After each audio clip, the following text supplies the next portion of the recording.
اسی طرح اور ایک جگہ حضور فرمانے لگے جس طرح راکھ لکڑی کو آگ کھا جاتی ہے، جس طرح لکڑی کو آگ، جب آگ کھا جائے تو پھر لکڑی کو لکڑی نہیں کہا جاتا، راکھ کہا جاتا ہے، کوئلہ کہا جاتا ہے، اس کی اصل باقی یعنی اسے کھائی جاتی ہے۔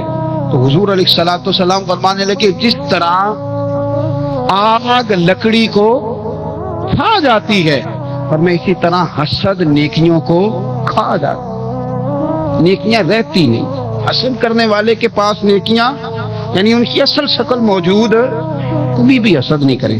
اللہ کی تقسیم ہے، جس کو چاہے جب چاہے جتنا چاہے عطا کرے۔ اور چوتھی بات میرے بھائی، کبھی بھی بغض نہ پیدا کریں۔ بغض والے لوگ بے سکون رہتے ہیں۔ بہت ساری کمزوریاں ہمارے اندر ہوتی ہیں نا، پھر اللہ ہماری روزی تو نہیں نہ بند فرماتا، یہ تو نہیں کہتا کہ زمین سے نکل جاؤ۔ اگر یہی والا معاملہ ہو جو ہمارا ہے کہ وہ شادی پہ اس نے میرے ساتھ برا سلوک کیا تھا، ساری زندگی بغض رکھ لی۔ اگر یہی معاملہ فرشتے اللہ کی بارگاہ میں کہیں کہ یا اللہ اس نے فلانے دن شراب پی تھی، اب اس کو زمین میں نہیں رہنے دینا، نظام زندگی چلے گا؟ تو اگر اللہ ہمیں معاف کرتا ہے تو ہم بندوں کو معاف کیوں نہیں کرتے؟ آپ یقین کریں، اتنی لمبی عداوتیں، اتنا لمبا حسد، اتنا لمبا بغض، اتنا لمبا حدیث میں نے پڑھی، میں حیران رہ گیا۔ میرے نبی کریم علیہ الصلوۃ والسلام نے فرمایا اپنی بیوی سے کبھی بغض نہ رکھنا، اگر اس کی ایک بات ناپسند ہو تو اسے چھوڑ کے وہ بات دیکھو جو تمہیں پسند ہے۔ میں اس حدیث کو پڑھ کے سوچنے لگا کہ کیا بیوی کا بھی بغض رکھتے ہیں لوگ؟ اب حضور نے کہا ہے تو اس کا مطلب ہے لوگ بیوی کا بغض بھی رکھتے ہیں۔ اب اس پر استدلال کر کے مجھے کہنا پڑے گا کہ سسرال والوں کا بغض بھی رکھتے ہیں، کہنا پڑے گا کہ بھائی کے سسرال والوں سے بھی بغض رکھتے ہیں۔ اس حدیث کی روشنی میں سمجھا کہ لوگ بھابھی کا بغض بھی رکھتے ہیں، بغض، ورنہ عادتیں تو ہماری بھی کئی بری ہوتی ہیں۔